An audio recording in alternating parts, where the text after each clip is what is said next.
Good morning everyone, आप सभी का हमारे यूट्यूब चैनल में स्वागत है। और आज हम लोग फिर से पढ़ेंगे क्लास 10th की मैथ्स, जिसमें हम लोग एनसीईआरटी बुक से कवर कर रहे हैं।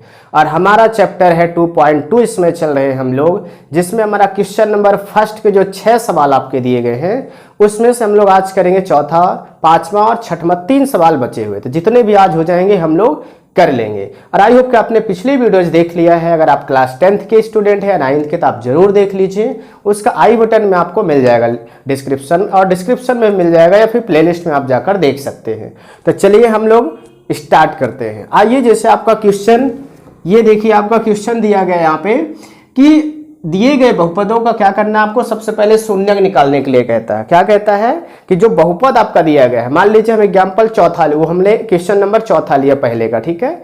तो उसमें क्या दिया गया आपका 4u² - 8u। पहले इसका हमको क्या करना है, शून्यक निकालना है। आपको पता है दो घात समीकरण में क्या होते हैं हमारे, दो शून्यक निकलते हैं। कितने शून्यक? दो। तो जो दो शून्यक निकलेंगे और आपके बहुपद का जो आपका गुणांक होगा, गुणांक मैंने आपको बताया है क्या होता है, फिर भी मैं बताऊंगा। गुणांक जो होता है और शून्यक जो आपको दो निकले, उनके बीच क्या होता है, संबंध की सत्यता की जांच भी करनी पड़ती है। पहला क्वेश्चन आपका होता है कि शून्यक आप निकालो, और जब शून्यक निकल आए तो आपको शून्यक और गुणांकों को लेकर के उनके संबंध जो होते हैं, संबंध कैसे होते हैं, दो संबंध होते हैं यहाँ पे, ठीक है।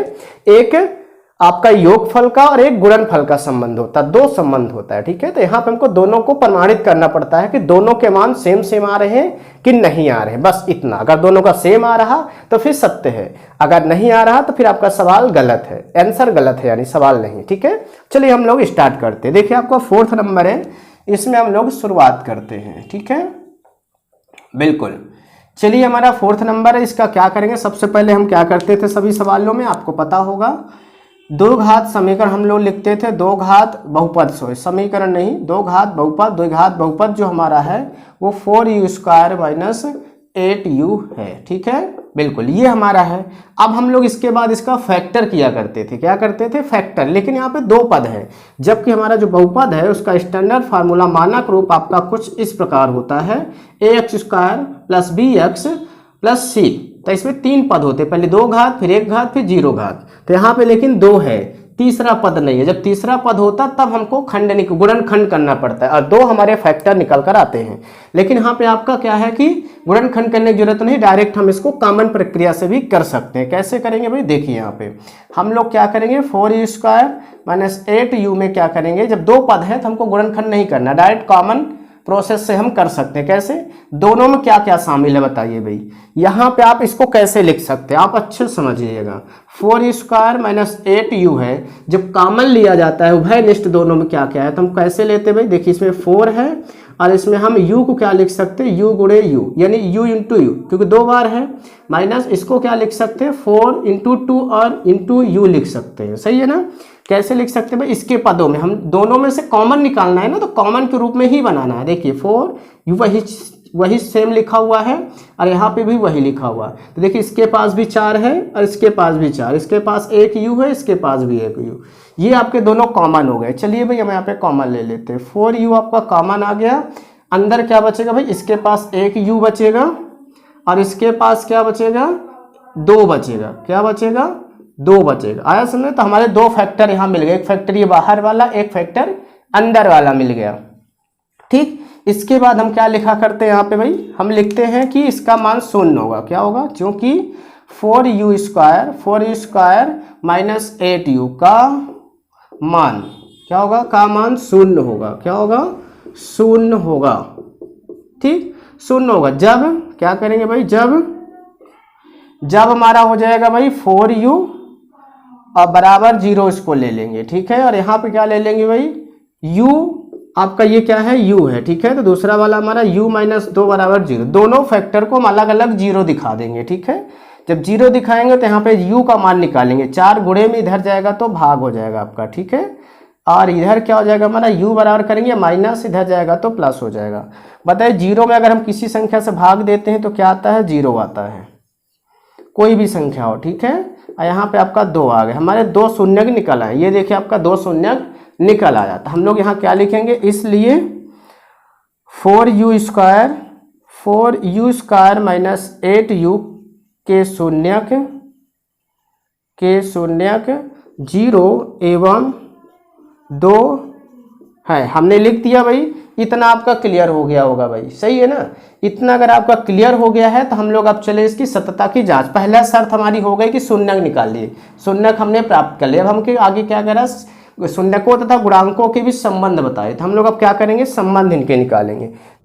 चलिए अब हम लोग इसकी सत्यता की जांच कर लेते हैं, ठीक है। बिल्कुल, इसको आपको शून्यक याद रखना है, 0 और 2 आया है, और इसमें आपका ये बहुपद याद रखना है 4u² - 8u है, ठीक है। बस इतना आपको ध्यान रखना है, इतने में आपका हो जाएगा, ठीक है। बहुपद क्यों याद रखना, क्योंकि उससे गुणांक निकालना है, और आपके शून्यक क्यों याद करना, क्योंकि शून्यक हमारा यहाँ पे अब क्या करेंगे हम लोग, पहला नंबर शून्यकों का योगफल क्या रखेंगे, शून्यकों का योगफल चेक करेंगे। इसी में हम लोग गुणांकों का भी योगफल का सूत्र लगाएंगे। शून्यकों का योगफल का सूत्र क्या होता है, अल्फा प्लस बीटा होता है, और आपके गुणांकों का योगफल का सूत्र क्या होता है, -b/a होता है। और इसको हिंदी में क्या कहते हैं हम, -x का गुणांक होता है, ये क्या होता है, x का गुणांक, और ये क्या होता है हमारा भाई, x² का गुणांक, क्या होता है, x² का गुणांक होता है, ठीक है। कैसे हम जानेंगे, ये हमने आपको स्टैंडर्ड फार्मूला बताया था, x² + bx + c। इसमें देखिए भाई, ये देखिए b आपका क्या है भाई, x का गुणांक है, तो वही लिखेंगे x का गुणांक, माइनस चिन्ह है तो माइनस बाहर कर देंगे, क्योंकि यहाँ पे कोई नहीं। यहाँ पे देखिए हमारा x² गुणांक, तो ये x² का a है, तो हम इसको रखेंगे, क्लियर है। यस, अब हम इसमें वैल्यू रख देते हैं। अल्फा का मान हमारा पहला शून्य क्या था भाई, हमारा पहला शून्य क्या था, 0 निकला था, और दूसरा शून्य क्या था, 2 निकला था। बहुपद क्या था हमारा, 4u² - 8u था, ठीक है। बिल्कुल, अब हम यहाँ रख देंगे अल्फा यानी 0 है हमारा पहला, बीटा हमारा 2 है, तो इसका मान कितना आया, 2 आया, क्लियर है। इसको जोड़ेंगे तो 2 आ जाएगा। अब इसका हम देख लेते, इसका मान 2 आया, इसका देख लेते हैं। बी का मान क्या है भाई, बी का मान यहाँ पे देखिए, बी का मान क्या है, x वाला यानी कि u वाला, तो यहाँ पे हम u का गुणांक रखेंगे, ठीक है। इसको हम क्या करेंगे, जिस पदों में होगा, u में होगा तो u बना देंगे, x होगा तो x, y होगा तो y, और z होगा तो z के फॉर्म में, ठीक है। बिल्कुल, अब देखिए b का मान यानी कि आपका ये वाला u का मान, यानी b का x का गुणांक यानी कि x का u का गुणांक -8 है। माइनस पहले से भी चिन्ह है, और आपका माइनस इसमें गुणांक में भी है। और a का मान कितना भाई, a का मान 4 है। अब बताइए भाई, अगर आप इसको हल करते हैं तो क्या आएगा भाई, बताइए, माइनस माइनस +8 हो जाएगा, 4 4 दूनी 8, 2 आएगा, और 2 इसमें भी है। बताइए दोनों का मान सेम हुआ, यस, यानी सत्यता की प्रमाणिकता हो गई हमारी, ठीक है। तो इसको हम हिंदी में यही लिख देंगे, u का गुणांक हमारा सही आ रहा है, और हमारा यहाँ पे u² का गुणांक भी सही आ रहा है, कोई दिक्कत नहीं। अब हम इसको फुर्सत, ये हमारी सत्यता की प्रामाणिकता हो गई, ठीक है। चलिए हम चलते हैं सेकंड नंबर, चलते हैं अब दूसरे नंबर पे। दूसरा नंबर क्या कहता है, शून्यकों का गुणनफल, शून्यकों का गुणनफल, ठीक। यहाँ पे हम लगाएंगे अल्फा × बीटा सूत्र होता है, और आपका गुणांकों का जो गुणनफल होता है वो c/a होता है। इसको हिंदी में लिखते हैं हम, ये हमारा c क्या होता है, अचर पद होता है, क्या होता है, अचर पद। इसको लिखेंगे अचर पद बटा, बाकी नीचे वाला तो हमारा वही है, नीचे वाला हमारा सेम है, क्योंकि a यहाँ भी है, a यहाँ भी है, तो सेम रहेगा। तो इसको लिख देंगे u² का गुणांक। अब यहाँ देखिए 4 का स्क्वायर लग रहा है, तो u आपको ऐसे बना लेना ताकि आपको लगे कि u आपने लिखा है। चलिए भाई हम लोग इसको प्रूव कर लेते हैं। 0 × 2, क्योंकि ये देखिए a का अल्फा का मान 0 और बीटा का मान 2 है, क्लियर है, यस। अब भाई इसका हम जब गुणा करेंगे तो कि 0 में किसी भी संख्या का गुणा करेंगे 0 आ जाएगा। अब हम इसका रखते हैं गुणांक, c का मान कितना भाई, c का मान यहाँ है ही नहीं, c वाला है ही नहीं, क्योंकि 2 घात 1 घात 0 वाला अचर पद है ही नहीं, तो मतलब 0। और यहाँ पे a का मान कितना, 4। तो अब बताइए भाई, हमने अभी पीछे बताया था 0 में आप किसी भी संख्या से भाग देते हैं तो क्या मान आता है, 0, यानी आपका सही हो गया, सत्य हो गया। अब इसका काम नहीं, हटा दो, ये अचर पद हमारा सही आ रहा है, और हमारा ये कितना आ रहा है, ये भी सही आ रहा है, u² का गुणांक भी हमारा सही आ रहा है। मतलब दोनों हमारे, देखिए यहाँ पे गुणांकों का गुणनफल का भी वही आंसर आ रहा है 0, और यहाँ पे हमारा इसका भी आ रहा है। इसको हम इतना रखेंगे, इसको भी इतना रखेंगे, ठीक है। अब हम नीचे लिख देंगे, आता है क्या लिखेंगे, बताता है वही लिखेंगे, शून्यकों तथा गुणांकों के बीच, क्या लिखेंगे, शून्यकों तथा गुणांकों के बीच, गुणांकों के बीच संबंधों क्या लिखेंगे भाई, संबंधों, क्योंकि दो संबंध है, बहुवचन। संबंधों की सतता प्रमाणित होती है। क्या होती है? प्रमाणित होती है, प्रमाणित होती है समझ में।